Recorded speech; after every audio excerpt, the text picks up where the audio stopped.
বান গল্পকাৰ লোকজীৱনৰ সৈতে থকা নিবিড় আত্মীয়তাৰ আধাৰতে তেওঁ গল্প কথন ৰীতি এটা গঢ় দিয়াৰ প্ৰজ্ঞান প্ৰয়াস কৰি আছে। সূক্ষ্ম পৰ্যবেক্ষণ দক্ষতাৰে নিৰ্মিত ভাষাৰে সুপ্ৰকাশে পতিয়নযোগ্যকৈ গল্প ক'ব পাৰিছে। আহকচোন আমি সুপ্ৰকাশ ভূঞাৰ আক্ষৰিক অৰ্থতে চুটি গল্পৰ সোৱাদ লওঁ। গল্পৰ শিৰোনাম মুঠ সলোৱা নেৰেটিভ।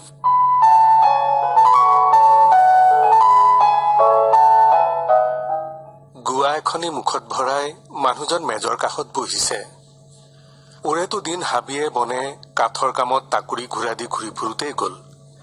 এতিয়া ভাতমুঠি লোৱাৰ পাছত ঘুমটিয়ে বৰশী টোপাইছেহি। নবহিলেও যে নহয়। ল'ৰালিতে বোলে এই মানুহজনেই পঢ়া মেজৰ ওচৰত বহি হামিয়াই হিকটিয়াই তত নাপাইছিল। বাহিৰৰ পৃথিৱীখনেহে টানি থাকে। পঢ়াশালী নামৰ পিঞ্জৰাটোৰ পৰা মুক্তি বিচাৰি তেতিয়া হাহাকাৰ। মুক্তি প্ৰৱেশিকাৰ দেওনা এবাৰতে দেব পৰা নাছিল। দুপৰীয়া কাষৰ নামঘৰটোত পঢ়িবলৈ বুলি গৈ আকাশ পাতাল ভাবি গুণি কালাতিপাত। এতিয়া সেই ল'ৰাটোৰে পঢ়া শুনা লেখা মেলা নিচা হৈ পৰিল। দায়িত্ব সেই পেচাই নিচাই জোৰে জোখে নপৰাৰ পাছতো কলম পিহি আছে। মুখৰ আগত কাপ মৈলাম। মেজৰ এচুকত শহুৰৰ ঘৰৰ ওজা কবিয়ে দিয়া উপহাৰ সোণৰ কলম সজাই থৈছে। পিছে পাখি কলমেৰে লিখিহে ভাল পায় মানুহজনে। নতুনকৈ কাম এটা লৈছে তেওঁ। মুখ বাগৰি অহা সাধু কথাবোৰ থোপাই থব খুজিছে। এওৰামান সাধু ইতিমধ্যে লিখা হৈ গৈছে। আধা লিখা সাধু এটা উলিয়াই লৈছে মানুহজনে। শুনা কথাবোৰ লিখি যোৱাই তেওঁৰ কাম। কেৱল ভাষা দিব লাগে। ভাষাটো এনেও সুৱদি সুৰীয়া। কিন্তু ভাষা দিওঁতে ভাৱেহে দেখোন দিব খোজে। পখালি পেলাব খোজে মুখ বাগৰি অহা কথাৰ আহ পাহ।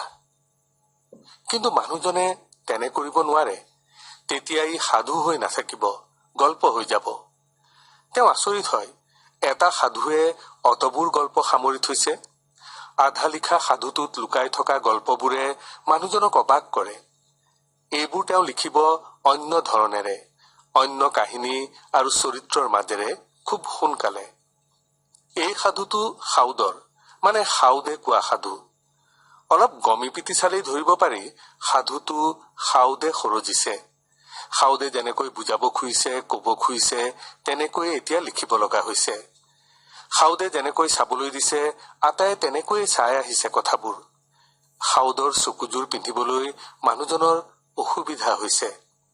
হোৱাটোৱেই স্বাভাৱিক। চকুযোৰ যে তেওঁৰ নিজৰ হৈ আছে। উদয়াস্ত শ্ৰমৰ ভাগৰে মানুহজনৰ চকুত লমা বান্ধিব খুজিছে। অথচ সন্মুখত কোনোবা এগৰাকীয়ে এঙামুৰি দি উঠি আহিছে। কাষৰ চকীখনতে বহিছেহি মানুহজন। লিখক, কিয় সাধুটো শেষ কৰা নাই আপুনি? কি দ্বন্দ্ব হৈছে আপোনাৰ মনত? মোক সোধক, মই দিম আপোনাৰ সকলো প্ৰশ্নৰ উত্তৰ। স্বয়ং সাউদ। সকলো সাউদৰে পাছৰজনী ঘৈণী লাগি হয়। আপোনাৰ আছিল নে আদৰৰ? মানুহজনৰ ওঠত এটি হাঁহি খেলি গল। নাই নাই, মোৰ হেঁপাহ কেৱল বণিজলৈ। ঘৰ বাৰী তদাৰক কৰিবলৈহে তেওঁক গোটাইছিলো, আৰু যিজনীক চাবলৈ। তেওঁ কিন্তু মোৰ ছোৱালীজনীৰ কাণ সমনীয়াই হব। সেই কথা পিছে কতো ঘূণাক্ষৰেও কোৱা হোৱা নাই। তেওঁ মানুহজনলৈ চালে। সময়ৰ বা লাগি বিলৰ পাৰৰ হালি পৰা গছ এজোপাৰ দৰে মানুহজন। এই মুখৰ গৰাকীৰ ইমান হোতা কেনেকৈ হব পাৰে? মানুহজনৰ ভাৱত আউল লাগিছে। কলম চলা নাই। আচলতে কি ঘটিছিলনো ভাঙি পাতি কওকচোন। কম সকলো কম। কথা হল, মোৰ আদৰৰ যিজনীক আটাইৰে আদৰৰ কৰি যাব খুজিছিলো। লগতে তেতিয়া ময়ো মানুহৰ মনত ৰৈ যাম। বোলো আইৰো বাৰ্তা, গংগাৰো যাত্ৰা।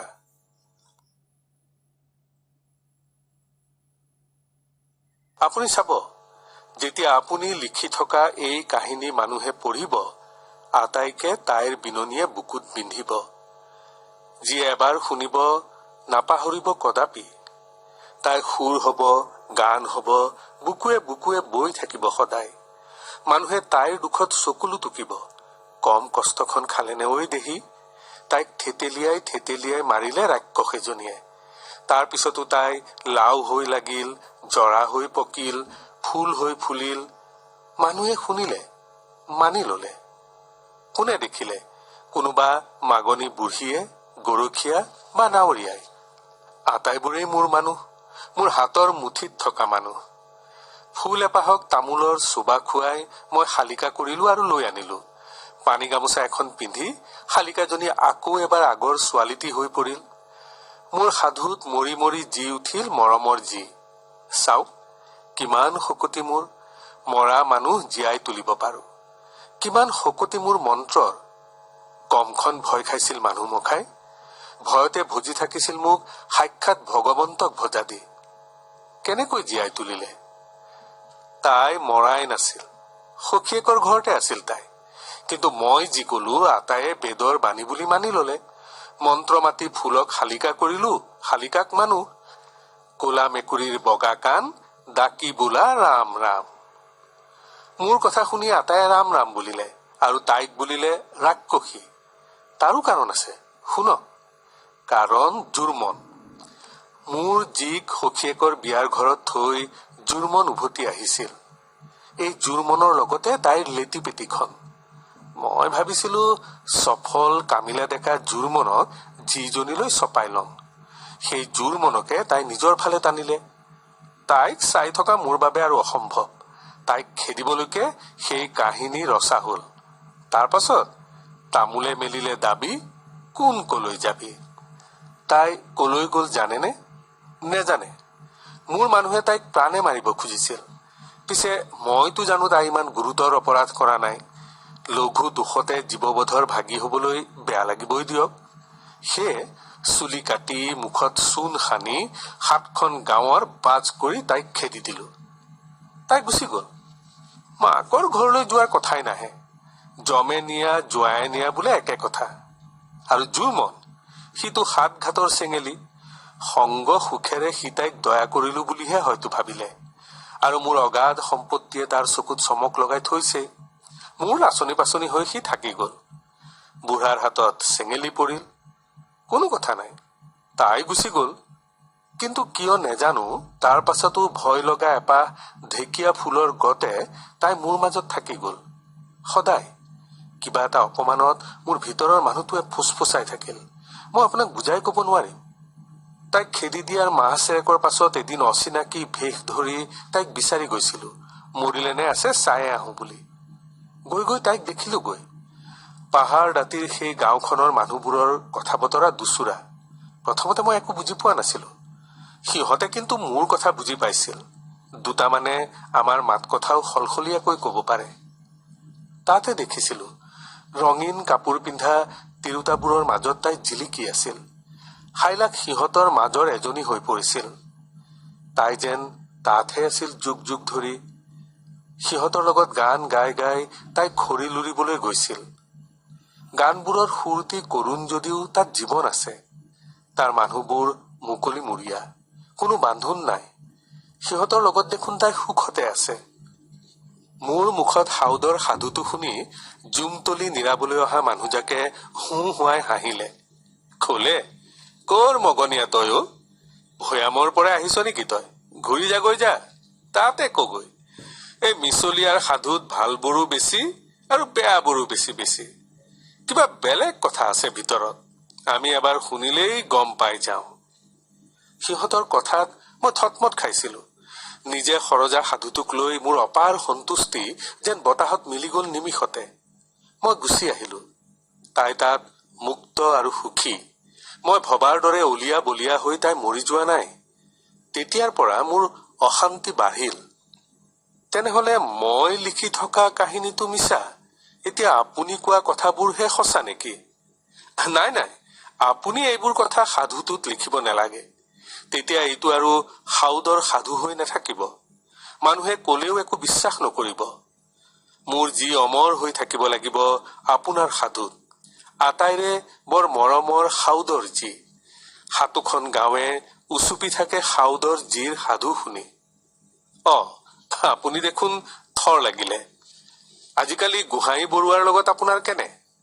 মিলি থাকিব। আটাইতো ভাষা জননীৰ কামেই কৰিছে। মানুহজনৰ কথাত তেওঁ থতমত খাইছে। পাহাৰৰ ওপৰৰ পৰা যেন দাঁতিলৈ নমাই আনিছে তেওঁক।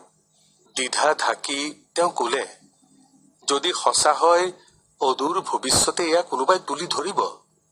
হ'ব পাৰে, তেওঁ ঈষৎ হাঁহি মাৰি কলে, কিন্তু এতিয়াও মই নিজে সৰজা সাধুটোকে কওঁ। কৈ কৈ গাওঁ, আমাৰ কাপোৰ কানি কোলা হল, আমি ঘৰলৈ ঘূৰি আহিলো। আকৌ কওঁ, ছালত পৰিল ফেঁচা, মোৰ সাধু কথা মিছা। অথচ মই জানো মোৰ সাধুটো ইতিমধ্যে সত্য হিচাপে প্ৰতিষ্ঠা হৈ গৈছে। মানুহজনে মূৰ দুপিয়ালে। তেওঁৰ চেতনাই দি সৰসৰাই আগবাঢ়ি আহে বহু মৌন নিথৰ নাৰী মূৰ্তি। সমদলটো পাৰ হৈ যায়। তাত সাউদৰ জী, এলাগী ঘৈণীজনী সকলো আছে। মানুহজনে জানে সাউদৰ জীয়েকৰ মুখৰ কাহিনীটো বেলেগ হব, এলাগী ঘৈণীৰ কাহিনীটো আৰু বেলেগ হব। একেটা কাহিনীয়ে এনেকৈ মুঠ সলাই থাকিলে আচল কাহিনীটো কেনেকৈ উদ্ধাৰ কৰিব পৰা যাব? হয়তো এনেকৈয়ে কথাবোৰ সলনি হৈ গৈ থাকিব।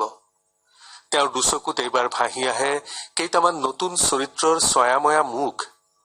গিৰিয়েকৰ হালোৱা এচাৰিৰ কোব খোৱাৰ পাছতো পুলিচৰ আগত মিছা মতা মানুহ এজনী, আলোচনীৰ সম্পাদকলৈ স্বামীৰ কুকীৰ্তি বখানি চিঠি লিখা আন এজনী হাঁহিয়াল মানুহ, আৰু আপুনি লিখক, কাইলৈ বিহানে মই আন এখন গাঁও পাবগৈ লাগিব। তাৰ মানুহ মখাই মোৰ বণিজৰ নাওখনলৈকে বোলে বাট চাই আছে। বেকা হাঁহি এটা মাৰি কথাষাৰ কৈয়ে সাউদ বহাৰ পৰা উঠিল। কথাবোৰে মানুহজনক অলপ যেন বিভ্ৰান্ত কৰি গল। এতিয়া কি কৰা যায়? ক্ষমতাৰ বলেৰে নিজ নিজ স্বাৰ্থ সিদ্ধিৰ বাবে নিজৰ কোনোবা বুকুৰ কুটুমক তুলি ধৰিবলৈ ৰচা কাহিনীবোৰকে তেওঁ ইমান কষ্ট কৰি লিপিবদ্ধ কৰিব খুজিছে নেকি? ভাবি তেওঁৰ কাণ মূৰ গৰম হৈ গল। এইবোৰকেইতো অতিক্ৰম কৰিবলৈ চেষ্টা কৰি আছে তেওঁ। পাছৰ গল্পবোৰত তেওঁ এই প্ৰয়াস কৰিব। মানুহজনৰ খং উঠিছে। গৈ থৈ তেওঁকে ভিলেইন সজাব খুজিছে গৈ দেখোন। আচলতে ভিলেইন কোন? সেই মানুহজনী নে সাউদ? নাই, মানুহে বিচাৰ কৰিব। তেওঁ মানুহৰ মুখে মুখে যেনেকৈ সাধুটো চলি আহিছে তেনেকৈয়ে লিখিছে। কোনেও দোষিব নোৱাৰে। দোষ দিয়াটো যুক্তিহীন মূঢ়তা।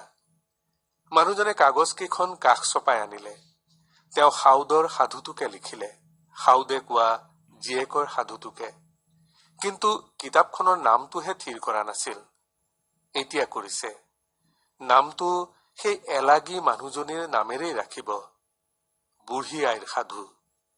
তেওঁ চাগে কেতিয়াবাতে সাদৰী বুঢ়ী আই এগৰাকী হল।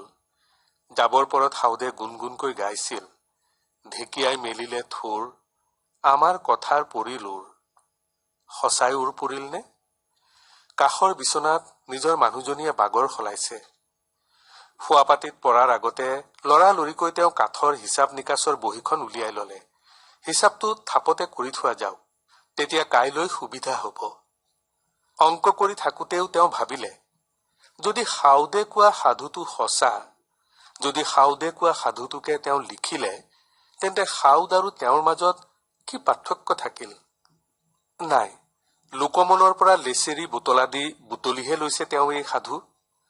ইয়াৰ বিচাৰ বিশ্লেষণ মনোবিদ, সমাজ তত্ত্ববিদে কৰি থাকিব পাছৰ মানুহে। তেওঁ বিচাৰক নহয়, সংগ্ৰাহকহে। ভাষা দিছে মাথোন, সজকাম বুলিয়েই কৰিছে। সময়ে কব, সময়ে সকলোকে উদঙাই দিয়ে, সকলো কাৰচাজিকে নাঙঠ কৰি দিয়ে। যিমান গোপন নহওক, কোনোবা নহয় কোনোবা পথালি চকুৱাৰ চকুত ঠিকেই পৰে। তাৰ পিছতো দ্বন্দ্ব চলিছে ভিতৰত। কিবা এটাই যেন খুচি আছে তেওঁক। মানুহজনে নাভাবো বুলিও ভাবিলে, ভাবিয়ে থাকিলে। সঁচাই কিছুমান কাহিনীৰ ওৰ নপৰে, কাহানিও। সত্য পৰৱৰ্তী জগত এখন মুখৰ আগত লৈ কথক মেজৰ কাষতে বহুপৰ বহি ৰল।